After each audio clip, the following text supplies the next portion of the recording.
What's going on, everybody? Thank you for joining us today on the Huddle, your weekly playbook for all that jazz that Mr. Paul likes to say. But we're we just here we to were help just people discussing how we have to actually sit down and like write something write it down down, where when Paul's not here, someone's got to do it. right? Because if I repeat what Paul says, I'm just pretty much making fun of him, to be honest with you. But uh, it, we're just here to try to help people find success. We don't like failure, trying to lead people in the right direction the best we can by sharing our failures and our successes. Today's episode, we're going to be talking about issues as far as uh, dealing with difficult materials, tips for installing and challenge, or for installing challenging flooring types. But before we get started, we should probably give a shout out to Divergent Adhesives. Uh, And they if you haven't seen that video that he put of that AI thing where the Divergent is doing that dance that they have all the babies do, you got to get go over to the Sunny's Facebook page and check that out. and if you haven't had the luxury of using any of their adhesives, I do advise to give them a try. Um, Yeah, they're awesome. When we were doing the last certification, the installers there were like, "What is this adhesive? Because I want to use this all the time." every day is an everyday thing, and not to mention a flooring nerd putting a lot of love into his product. So thanks, Divergent, for sponsoring this episode. We always appreciate it.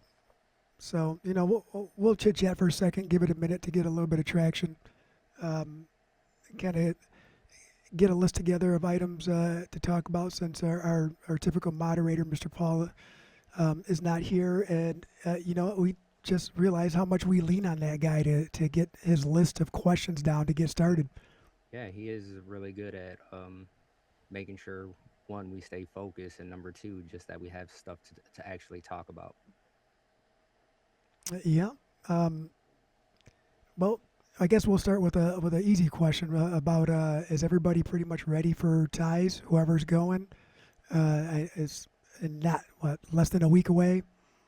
Yeah, Um, I we'll be mean, heading out. technically, a week away is when the show actually starts, right? Yeah, yeah. Not But you not have arrival time. the education, and we will be going live on Monday with women in the flooring industry, um, kind of moderating that panel. I don't know how much we're actually gonna talk and stuff. I mean, it's not about us that day. We're just trying to get the word out for them. But Yeah, we definitely need you guys to chime in and ask them the questions that you want to ask. yeah. We just had a meeting with panelists the other day, and I think it's going to be a pretty exciting thing. I think it's an opportunity for everybody to kind of give their 2 cents in the subject matter, and to help others who might need a little bit of guidance. And then also, big trade tap thing that's going to be. I'm pretty sure, like Paul's not here to say, but that's what we were talking about, right? Like as soon as we get on that show floor, things should be live, and everyone should be able to be to sign up if you're not on Go Career already. Um, it's going to be a good opportunity to come find us, get signed up for Trade Tap, and see exactly where you're at on this great scale that he's got. Yeah, and I think we're coming in a little bit early this weekend coming up. So if you guys are around early and have our We information, give us a call, shoot us a text. Yep, we'll be there on Sunday. I think we get there around 2 or 3 o'clock. Yeah, yeah, right around then. So if you want to take us to dinner, let us know. We're all about that. Din Tai Fung at the Aria is where you can take us. That place is delicious. And then also Live Switch. When Paul used this, he said that his estimate was within a few $100s of what AI said it was supposed to be. You know, besides me navigating that website, I think that we also need to jump on there and get. Well, Paul said he was going to do A is demonstration, a right? demonstration. Yeah, so we'll wait for Paul to do that. But you guys should navigate that website. It's one of those items that is definitely a game changer. Man, it's going to change so much, along with everything else Well, that's evolving. AI is changing the game on everything, and in we have a Monday morning meeting every week, and talking to the guys, and that's what we told them. It's like if you are dealing with these tricky materials, it's not a bad idea to take a picture, take some video, ask AI, and see what it says. Jorge is going to be there next week. What's up, Jorge? How you doing, brother? I think he's Well, doing demonstrations at the CFI booth with some tricky materials. yeah, that guy's always busy down there, man. Oh, I get it. I get it. We are too, just in different ways. Yeah, we're not just in one place. We're everywhere trying to do everything. At least he's centrally located, right? I got a demonstration here at this time. We'll And be walking around Carlos. taking video. So if you guys want some good Mexican food, Javier's at the Aria is really good too. So we can go do that. I go to Vegas to get fat, guys. Daniel doesn't have a hard time dealing with difficult places to eat down there. He's he's made a list. He's checking these places off. So if you need food information, get with Daniel. But um, let's go. Let's get slide right back into this topic because you had mentioned something a second ago about AI, and you're right. The progression of AI and helping others um, from the technical standpoint of dealing with difficult materials, utilizing AI to ask questions and get answers um, is changing everything, right? Like I know that Ken Ballin has that Balin knows best. Ballin knows best that is kind of AI centric, right? But I know that that's evolved quite a bit too, and it is going to keep getting smarter and smarter. And there's some changes I believe recently to that, but it doesn't really give you the hands-on experience, and maybe we can look at both sides of that. The information superhighway, if you will, with AI assistance, and then the hands-on. I guess two different aspects of and how to approach that. Right. Um, So just speaking about difficult material in general, I kind of want to start off with just talking about what the thing that they claim is, DIY friendly, and that's the click flooring, right? The LVTs, LVPs, everyone is doing them. They say that homeowners can do them, and I'll be honest, it's one of those things where I don't excel at. um, I think it's because it takes a level of patience, but the it is crazy, right? Because you patient other things, but that's a tile format, a plank format. It should be going fast, right? Like maybe that's the mindset and makes it more difficult. But DIYers are probably going a little bit slower. They're afraid of messing up. I will say that it is very particular, especially some of the SPCs and the locking mechanisms. And Well, it's just knowing that sometimes you're not going to get that to go in there, and you got to cut that locking mechanism off and just glue some stuff in. yeah, I think that was where I kind of made that turn, and it's like, all right, I'm just gonna cut this off and glue it because I'll be fighting this forever. you know what? The first time that I tried to show Jeremy that trick, I ended up cutting my knuckle off and with a utility knife. But I didn't flinch. I cut it off. I let it fall wherever it went. Put a rag around my finger and then kept showing him while he was freaking out. And then he returned it back to me when he found it later on. Um, but yeah, there's just there's a fine line between DIY and having trouble shooting abilities and understanding product to where you know what you can and cannot do as far as manipulating the material or a product and how to get it into place the right way so it's seated. That's a really good example of not what is not a standard trick for DIY. I guess I've never really seen a video on that either. It's just one of those things that someone had mentioned, and you like, hey, you know what?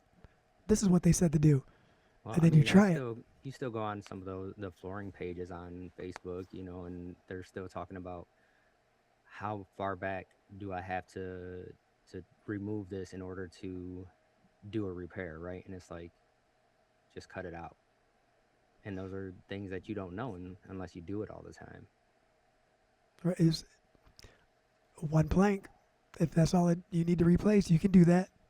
Right, and that's I'm just the main reason I wanted to bring that up was because sometimes it's not even it's the easy material that can still be difficult, right? Because I mean, even with carpet, we've worked with carpet that's super inexpensive, that is ridiculously hard to seam up, and you can't run a row to save your life. But then you get on some of this super um, expensive carpet, the stuff that Hodhead be working with on a daily basis, right? And that is meant to use your knife. You got to cut it from the back. There is no row cutting, right? It's one of those difficult materials to work with, right? But it's still easier to follow a row than the inexpensive stuff.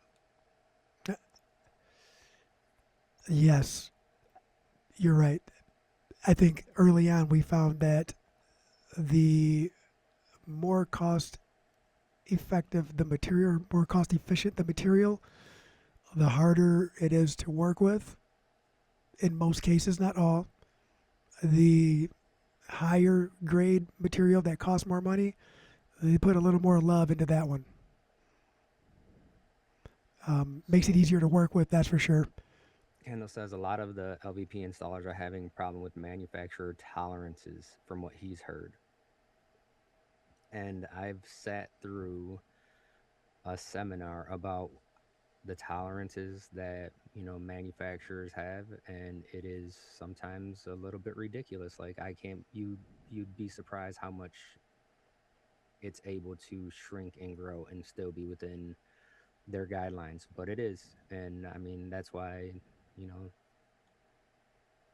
you have to read those instructions, because one manufacturer, even though they market it as the same exact material, right? It's not always apples to apples. And then one manufacturer will be like a quarter inch perimeter gap, the other one will be a half inch. So you just have to be aware that it's even though it's the same type of material, it's not all constructed of the same material, Yeah, it the same is. raw materials.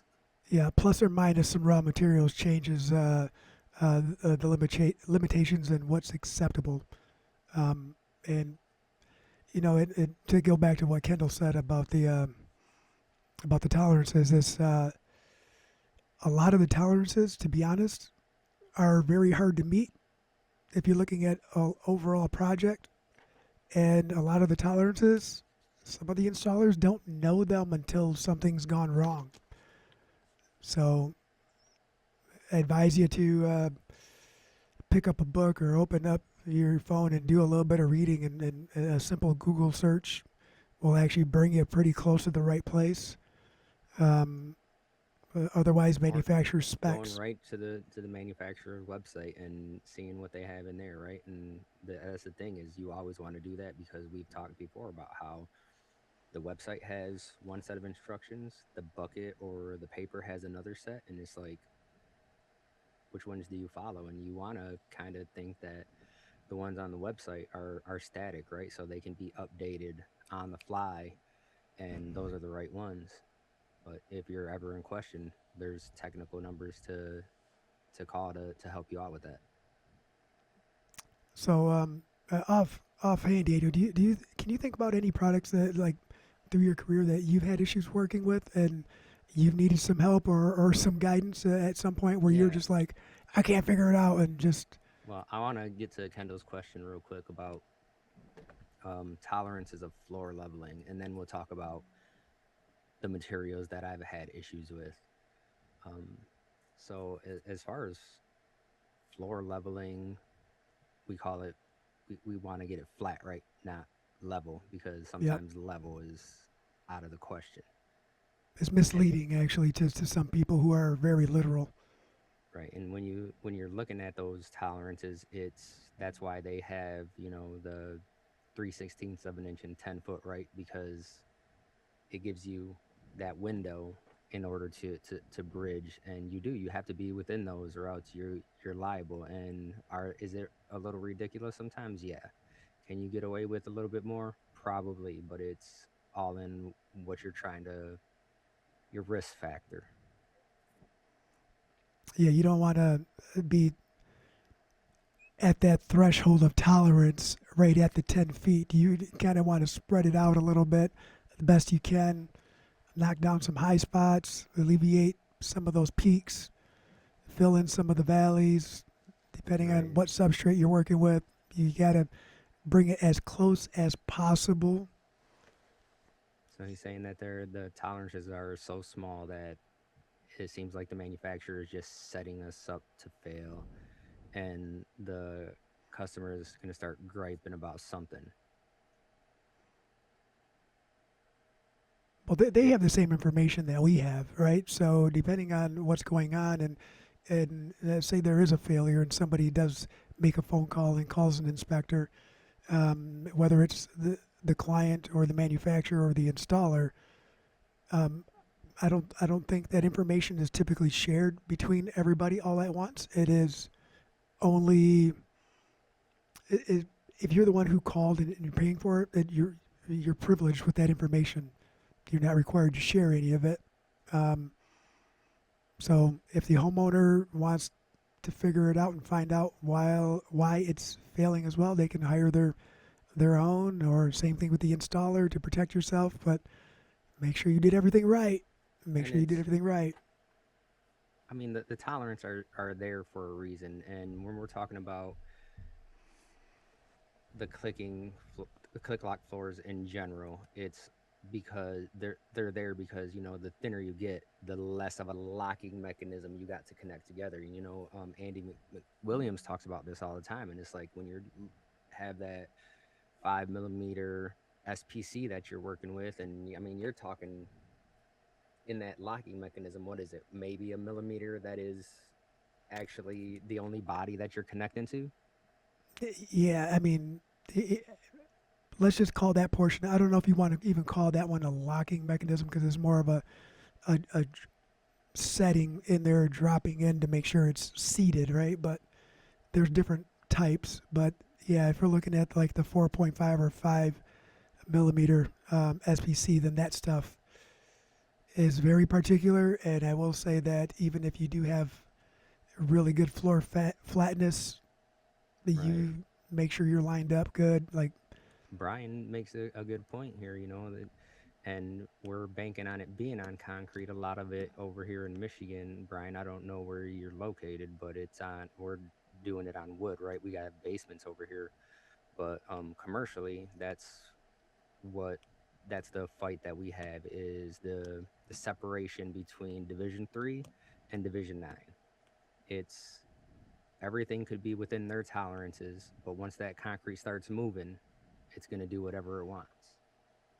yeah, it's like a moisture test, right? You know, at the time of install, we were within our tolerance. Right. What And it I know does after that, they have a window where they go in there and measure everything, and everything looks great, but I mean, I have been on projects where you can you can feel the height difference just walking around. And mhm, that's where I say, you know, when you're walking somewhere and you trip, it's sometimes it's just a hump in the floor and you don't realize it, right? But you're looking at probably a half inch sometimes.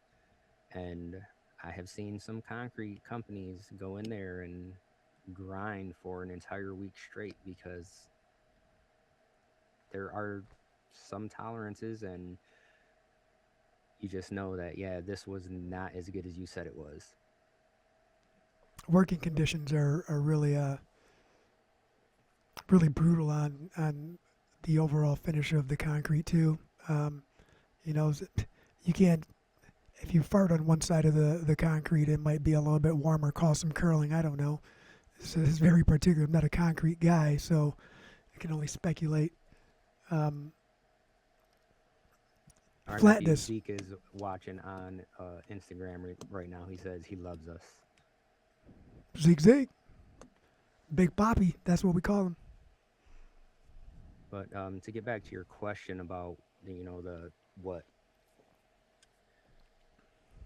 I think it's more than just one material because throughout my career I've hated multiple materials, and the one that I hated the most I actually ended up being the best at for I don't know how that happened, but I did. I hated sheet vinyl to begin with, and there are plenty of guys that will be right there, on my side, or like, yeah, we hate it, we hate it. There's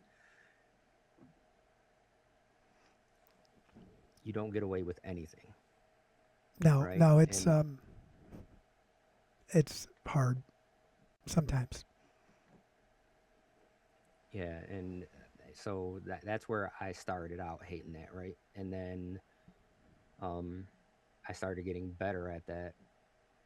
And then that's the thing. The more you work with something and the more training you do on something, even if it's training yourself, right, practicing, the easier it gets. And then it's not one of those difficult materials. And now I started getting better at that, and broadloom carpet was my enemy. You know what? I think the first time you work with any specific piece that you're not comfortable with is uh, classified as difficult. And you know what? You started with you're I'm going to start with the carpet. Um, I would say that getting into like the larger open areas of pattern match broadloom, that was difficult because zero zero formal training at the time, and when and everything that I learned, I tried to apply. But like when we worked for other companies and going and helping other crews out, you respect the crew leader and you do things as they're instructing, and you try to work it out and try to help out. But when you don't see eye to eye in the technique or the direction on what you're trying to do, it makes life a lot harder when you put yourself in a scenario where it's a first time scenario in a large project that it's, hey, guess what? It's in the adhesive. We don't have very much time before it lives there. So I would say, and I'm talking like some 1 inch pattern match with tufted rows where there is no hiding. You're gonna see a squiggle. You're gonna see Any dip in a, the a floor is going to zipper. look like it goes off. Yep. You can see the angles and the length, but not only that, you have other directions. You can see all these different angles, but a wide open room, every dip at the column and the footing, and trying to get the lines perfect. I mean, there's a lot that was involved, but I will say that when Mr. Dave Behrens helped out a lot when we worked at Superior, going through a lot of those, and him willing to take the time to explain his thought process through some of it really helped turn it into my own. Um, and I would say without that type of leadership right there, where he understands the material, and he was CFI back then, right? So he had already been through the training and certification, and to not understand the importance of the of being educated back then versus having him show me, which he was the owner of the flooring company we worked for at the time. Um, I just like learning from another installer hands on, and it was great to have someone with his knowledge kind of in the back pocket, so to speak, because he was available there whenever you had a technical question. And just like me, you call me and say, "Hey, I need some help on this job." I love getting out of the office and getting out there. Body can't really do what I used to do, but the brain The still brain works. still works, yeah. Brain Like I can still explain, works. we can explain how to do everything. It's just, and we can do it, right? Maybe for like a couple days, but my Broken body body's a feels it. broken body. Yeah. Um, just touching back real quick because Kendall did comment. he doesn't understand how commercial guys protect ourselves, because that's why he sticks to carpet. And even though he knows some of this other stuff pays better, but I mean, that's where your comfort zone is, that's where you live. But then you also have to realize where growth starts, and that's out of your comfort zone, right? So that's the take I have on it, is once you start looking at, okay, well, let me branch out and do these things that we don't necessarily always do. That's when you start learning, right? And that's where the research comes in on, trying to make sure that you have yourself covered, or contacting one of us to go through that. I Y- mean, we're working with one of the bigger companies in the area right now, on a project, and that's all because they don't have that the insight that we do on resilient. So there's times where that is necessary. Yeah, and just to add to that too, Kendall, you said how do we protect ourselves, right? Well, as a matter of fact, the same way that you're trying to protect yourself, because we just had a conversation before the podcast started, and and hopefully the schedule allows, but I'll meet you on a commercial project tomorrow. We're going to look at it and we'll talk about it, and that's the beginning of protecting yourself, is by understanding where you fall short and where someone else might excel, and being vulnerable and making that phone call and saying, hey, how do I do this? What do I look at? Right? That's the first step in protecting yourself, because now you are openly asking for information for you to lock in that memory bank. The only difference is for us, we have a little bit of paperwork and a paper trail that we have to create, and documentation that we have learned over the years that we have to make sure that we have um, readily available at all times. That's how we protect ourselves. And by making sure that we openly present potential failures uh, to the right people and have literature backing it up. I mean, there's a lot to it. It seems like there's a lot to it, but it becomes pretty standard the more you practice it. And I think text message and emails, anything, any documentation, pictures, notes, Videos. videos, yeah, like all of that stuff is all very important. And that's why we document every project. We have notes for every project. Um, are we missing some notes on some projects? We might be. We might not have everything. Accurate. Yeah, Accurate documentation is key. and having the right documentation is paramount. Like if you walk into a place and you have experience and you've seen certain failures, or you kind of see the writing on the wall, and the project is hurry, rush, rush, rush. Like we need this done by this date. You don't have a choice. That's gonna raise a red flag, and you're gonna make sure that you are bringing all the right paperwork and all the right questions to the table.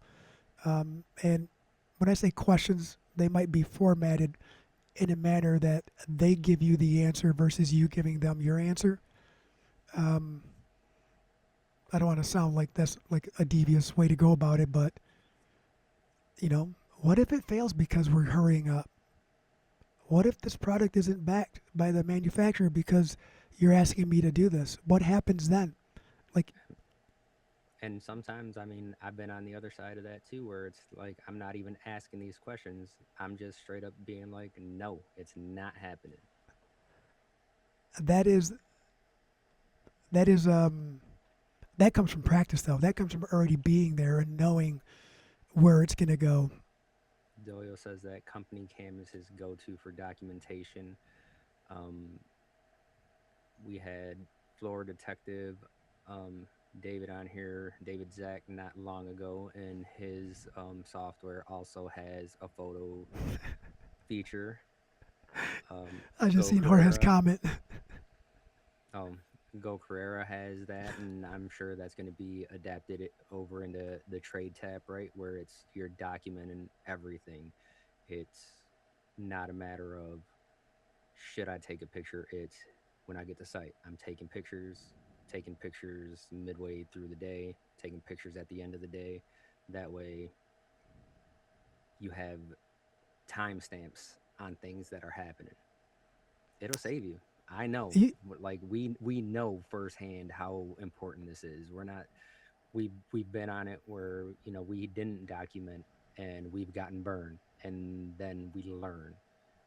y- So then we over document, and then people are like, why you keep on emailing me this stuff? It's like not happening again. you don't have to respond to it. Just log this information. Um, and documentation doesn't always have to be because of a failure. It can be because something didn't go quite right on a project, and the owners something of the owners got damaged.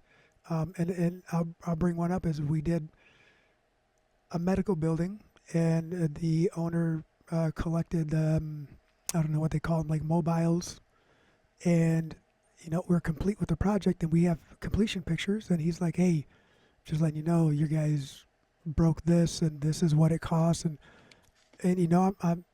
I did my best to be sympathetic, right? I don't know, so I went back through all the pictures, and upon our completion pictures, I noticed that it was still hanging and intact, and he he didn't want to believe that his employees, when moving things back, didn't tell him anything. But I didn't say it like that. I just said, look, here you go. This is our last picture of this area. We're complete. We're clean up, and look what's hanging there. Um, I, I I sympathize with him. I really did. But that picture's worth 1,000 words. Like, and some of them might have been cuss words, but it's okay.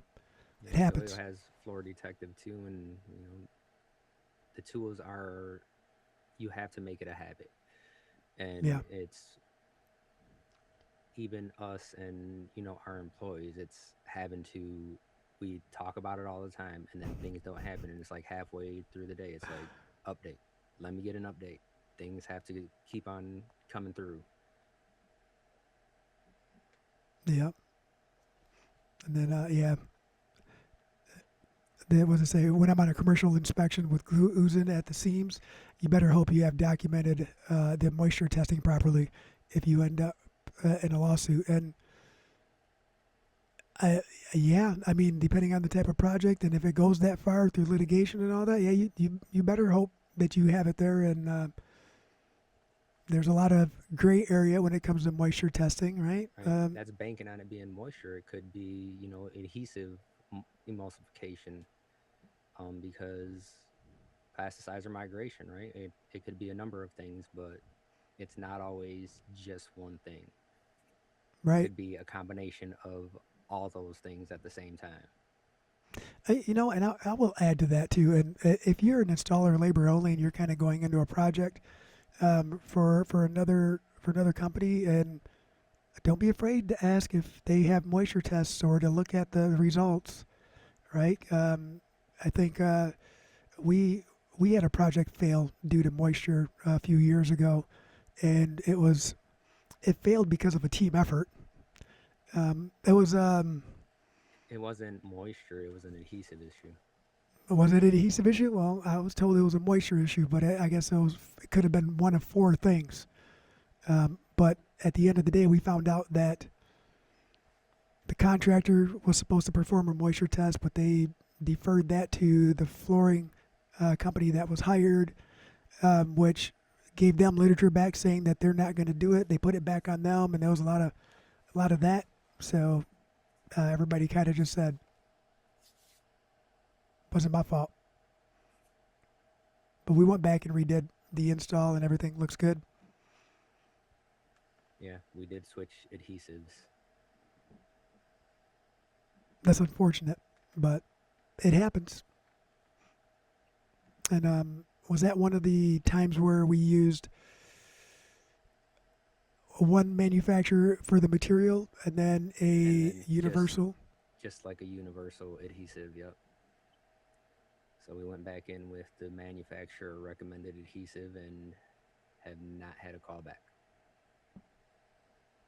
And that's where transitioning from, I mean, it's been years now, but from solvent to water-based adhesives and the changes in science since that became a thing, and understanding the difference in backings and some of the recycled backings and what's compatible and what isn't. That is that is one of the difficulties with all materials, is making sure that your information is current. And you said that earlier, Daniel, and knowing the right people, or having the right phone numbers, and understanding it's okay to call somebody to make sure. Please don't feel dumb. Please, please don't feel dumb. Just call somebody. Make sure. I know. I mean, I'm pretty sure you get questions all the time too. And it's not even a call. It's a lot of the times it's a Facebook message. Hey, got a question. Yeah, yeah. And it's really hate to see anybody fail because they were too proud to make a 5 minute phone call. Um, it's not worth it. Just make that phone call. You know, well, and if you're close enough, it might turn into having tacos one day at a restaurant. We're always looking for a reason to go have tacos. I'll be honest. And that's the thing is with these difficult materials, right? You have those resources at your fingertips, literally, like boom, Facebook message, you're getting answers. Again, it's what you were saying earlier. It's not the same as a hands-on thing, but at least you have that information. A lot of the guys that are scared of doing sheet vinyl, it's typically only because the heat weld portion, right? But really, I'm more worried about them getting the seams right than I am about the heat weld portion. Yeah, I think the heat weld portion is like, I understand not being afraid to burn, right? Not working with it very often, but the steps and the process to get to the welding point is more difficult than the welding once you get going. Um, you can you can have a good weld on a bad seam, but if you have a bad seam underneath the weld, that's just one of those failure points, and that's one of the difficult things to. I don't want to say it's difficult to teach. It's not difficult to teach, but it's difficult to understand why if you're not willing to put in the time and ask the questions. Doyle says he doesn't know why the installer would push back. And at this point, it wasn't because we were the installer, it was actually the flooring contractor who hired us, right? There's a lot of back and forth. So he says get certified to do the testing with an understanding there is a charge, or have a person in your contacts 100%. So, or, get set up with a system where there's no ifs, ands, or buts. And that's where we have climate, right? Because as soon as we got that, I started just when they asked for moisture testing, I'm like, I'll do it. You want to know why? Because I can't manipulate the readings. The Right, readings are what they are. and So not I only that, can't, it adds value. yeah, and I can keep track of sites. I've been on, I've had sites where um, the temperature starts falling. And it's like, hey guys, what is going on? Oh, yeah, yeah, we'll get that under control. But it's eyes on the project, you're getting alerts. So get yourself set up for success that way. And yeah, get certified for moisture testing. I've had, people ask me about it, and is it an investment? Yeah, I think the class is, I don't know, pushing $1,000 or something. I couldn't even tell you. It was like a You have three to day get, class, right? The last time we did yeah, it. you got to get certified every 4 years, 4 or 5 years. But it's been we put in quite a few moisture tests throughout those 4 or 5 years. Yep, and it's not difficult to perform the test. It's just understanding how to do it. And it could be classified as a let's say not dealing with difficult materials, right? Let's say difficult situations because it could be technical, it could be materials, but once you learn it and understand it and do, just say you do your first test, the second one is super easy, the third one you're like, oh man, this isn't really that bad, but then you start refining your documentation process, and then we found we use our measure program to kind of locate, allocate, and then climate came out, and that was just that one made it hard to not use because of the technology and what it offered. Um, Third party information is hard to discount when you have to sit at the same table with the contractors and the owners saying this is why we can't do it. Your literature states this. These are the readings we're getting. These are the recommendations. The manufacturer's literature states this. We're not aligned.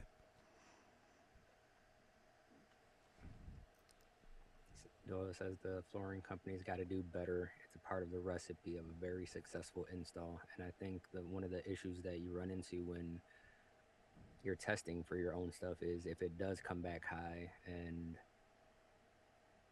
you sell them, it's like trying to upsell, right? Mm-hmm.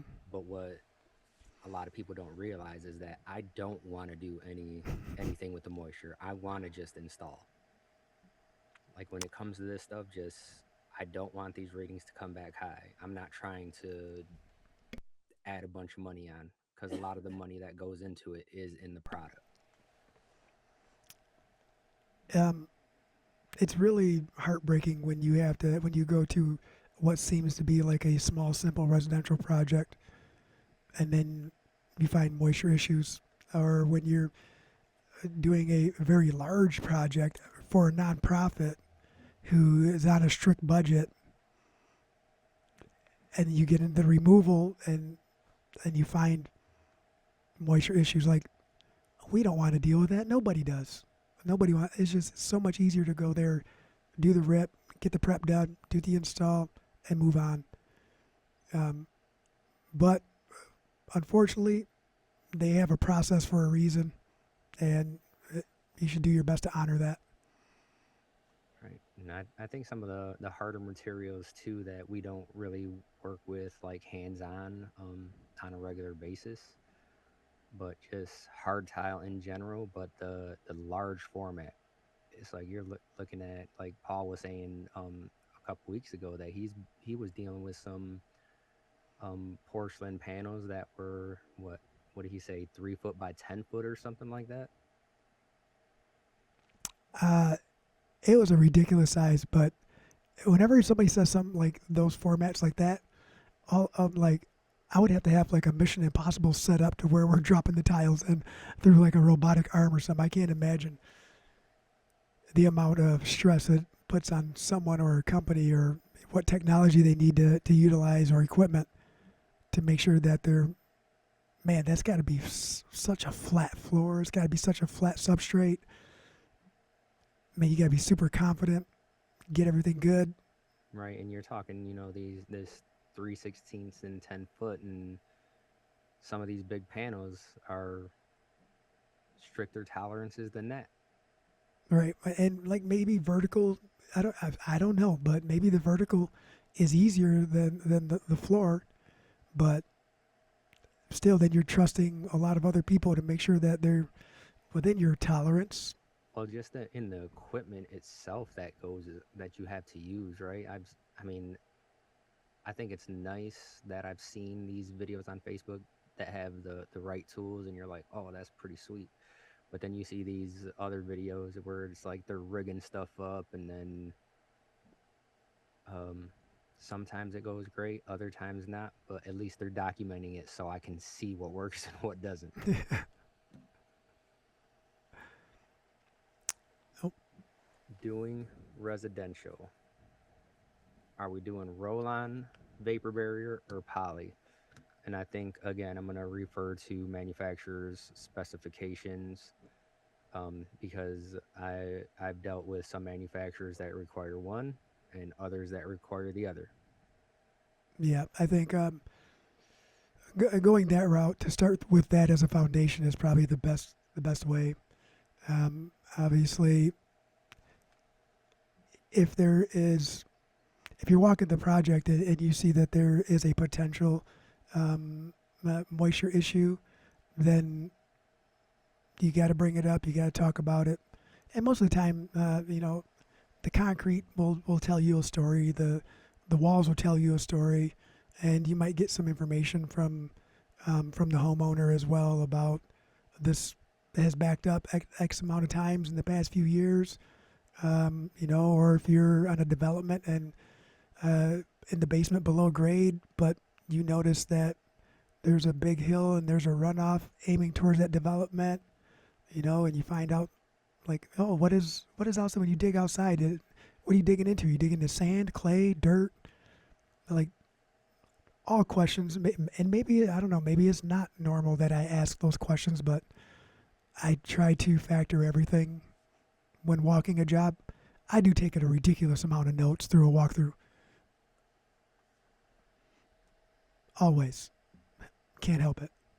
I think he was just referring to like with the click lock, what we were using as a vapor barrier, not necessarily if there's any moisture issues at the time, just in general. And I was just sharing the information as far as what I try to factor in if you're looking at something beyond what manufacturer specs are. If you happen to find something or notice anything. So um, manufacturers are saying that poly is now required under SPC, which is crazy because that can trap a lot of moisture. Um, Yeah. And I'm assuming that's below grade on concrete. All right. Or are we talking above grade on concrete as well? Kelly says better to be thorough, and that's 100%. That's why we always refer to the manufacturer's recommendations, because if we don't do it the way that they say it has to be done, then it's our fault. Yep. If they tell you to stand on 1 foot, touch your nose, stick your arm out, and point south when you're installing east and west, and chant something, just follow it. Just do it. It's part of the instructions. There's got to be a reason. It must have been tested that way.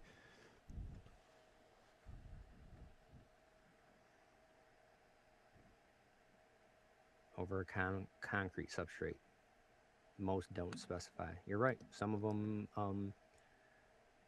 I forget who I was talking to, but they were talking about a bunch of plank that was failing um, from someone else in town,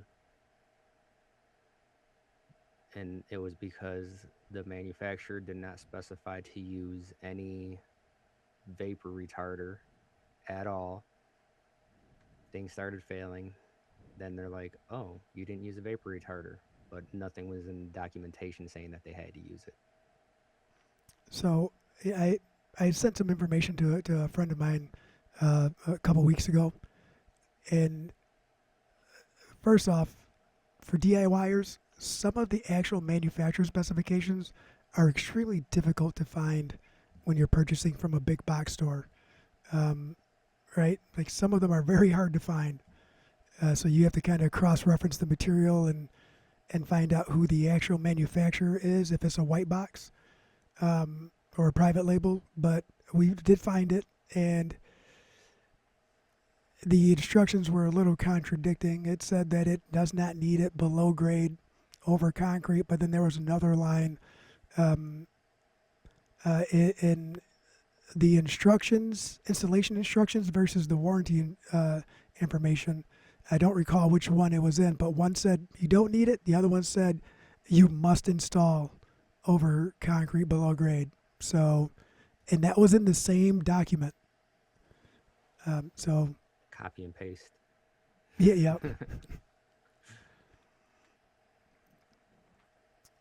Where we at, Mister? What's Kendall saying here? Oh, that wool job that you guys did. Um, Oh yeah, And you know what? That's like I know I talked about that a little bit ago with you today too. Is one of those things where you say yes, I've worked with it, and then as soon as he seen the product, he didn't say it there on site, but we were leaving, and he was like, "Man, I'm gonna need some help with that one." He's like, "It's I it's been a while since I've done anything like that, but I'm not familiar with the instructions, right?" And it was just not being comfortable, and I think that's when Kendall found out that I do carpet, not just resilient. It's like yeah, I'll plan on coming out and helping you. He was like, "You? Like, how are you gonna help me?" I'm like, "Well, because I'm just gonna come and help you. Like, that's what I do." And it was actually nice to get out and work with him and see how somebody else works. But he got the hang of it right away.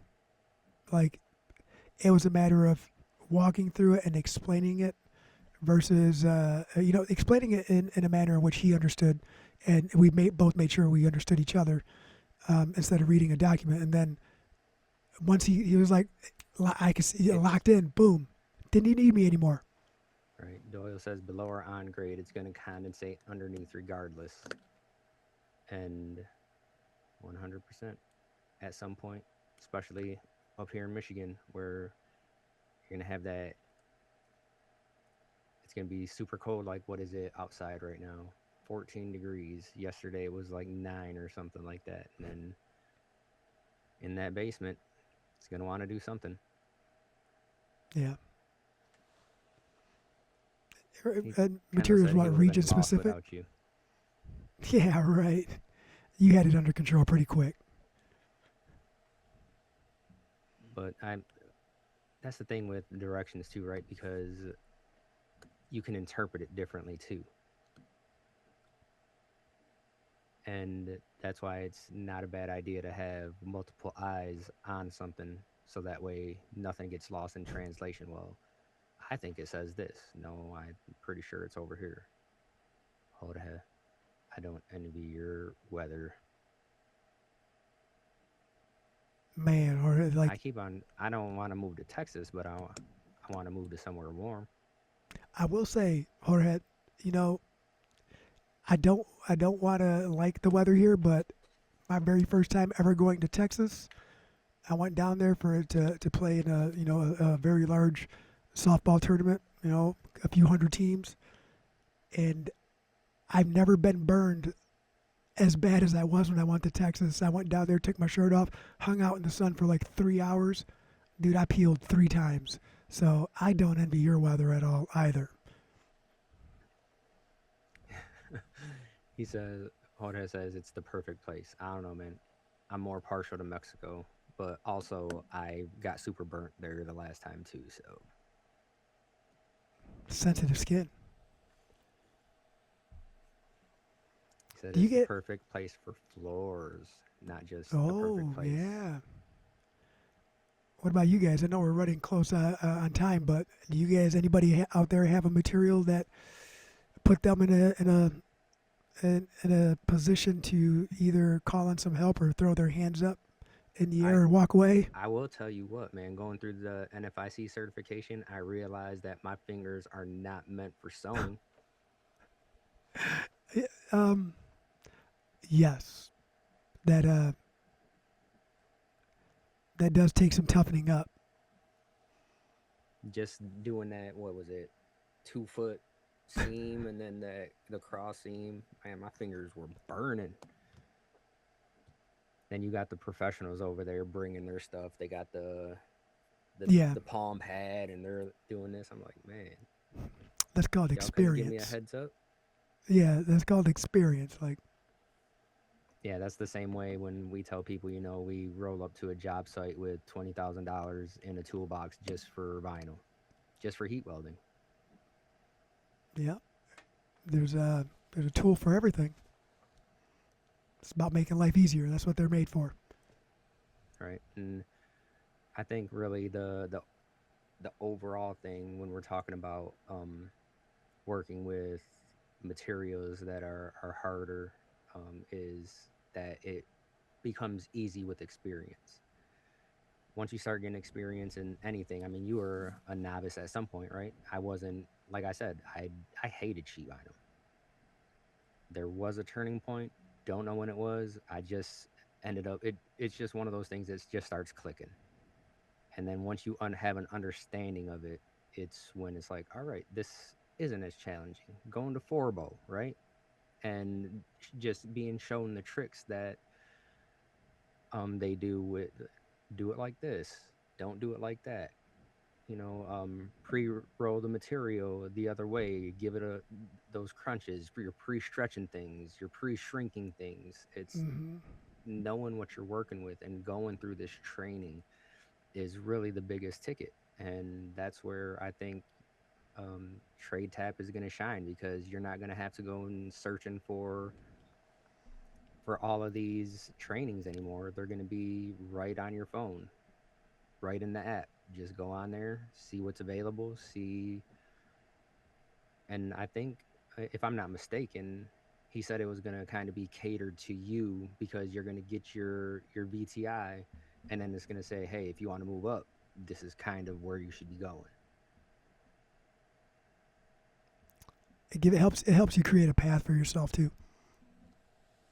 And hey, some people are on multiple paths, and that's okay. So I'm kind of excited to see what the future that holds. But that I think that's the overarching thing. It's, man, there is a lot of difficult materials, and once, I mean, just Pruitt flooring, right? I was talking to Dwayne the other day about a project, and he was like, how long would it take? I said, honestly, with this many guys, it'll probably take, you know, only this long. And he was like, no way. I said, yeah. And I mean, even one of the projects we did over here, downtown Grand Rapids, they were like, this stuff has to get done. And I was like, dude, empty the area. I'll have it done in 2 or 3 days. And we did with three people. It was done. It doesn't take long once you have a system, but it's the hard part is getting that experience to get that system put in place. Yep. And that's where getting started, like the hardest part, right? Like a game plan all you want. I promise you that if you sit there and there's a proper amount of time to game plan. But if you're game planning based off of all of the things that could go wrong, man, you just gotta get started and find out how many things are gonna go right once you get started. It's just sometimes you gotta dive in and then trust the process. Right. I'm going to put this link in the comments. What is Trade Tap? So I know a lot of guys are watching on their phone probably, so they can't scan the QR code. So I'm going to put it in the chat. They can But screenshot it and then bring it up later. Um, but Trade Tap is what Go Carrera is rebranding to. So it's not only are they switching the name, but they're also switching basically everything from the ground up. It's they're taking what they've learned so far, revamping it, and then giving a new formula, right? A new there formula you go. for how they tell you exactly where you're at, and then the path that you should go to get more training. Because we always say that there's a labor shortage, but I always chime in with, I don't think it's a labor shortage, it's a qualified labor shortage. Because if a lot of these guys would actually get some training and put themselves out there to be better, we'd be in a lot better place. I mean, And essentially, what it does is it gives you, I don't want to say ranking or grading, right? But there's a certain level of installer that you need for specific materials. And as you get to the more difficult installations and techniques. You're going to need a higher level installer, and what this does is this helps cater to some of that. It brings awareness to a skill set that an individual or a company might have, so that way you are doing your best to present the end user or the client the higher chances of long term success for the installation, and creating that long term value is very important for retaining repeat customers, clients, and maybe building a name for yourself with some higher end builders. You know, it it sets you apart as an individual, as an installer, and a skill set, and it helps create the start of setting yourself apart through the offerings and the information that is in there as well. This Right. third party verified, I believe. Um, So Jorge says that experience is key, going through the motions, failing, then succeeding, finding the way, then just slamming it down. And that's why we're called the Huddle. We reference everything to being in sports because that's what we do. And it's you learn more from your losses than you do your wins, right? Because when you're winning, everything is great, but when you lose, it's like, what do I need to do in order to not feel like this again? yeah. Why did I win? Because I did all of this. I prepped for all of this. Why did I lose? Because I didn't prep properly. Right? I didn't cross my T's and dot my I's. I didn't scrape the adhesive. I didn't Google or ask Chat GPT how I should be um, troweling my mortar on, right? I didn't call Hardhead and ask him for pointers. But we are at time right now, and we are less than a week away from being in Las Vegas. So if you are not signed up, make sure you get signed up.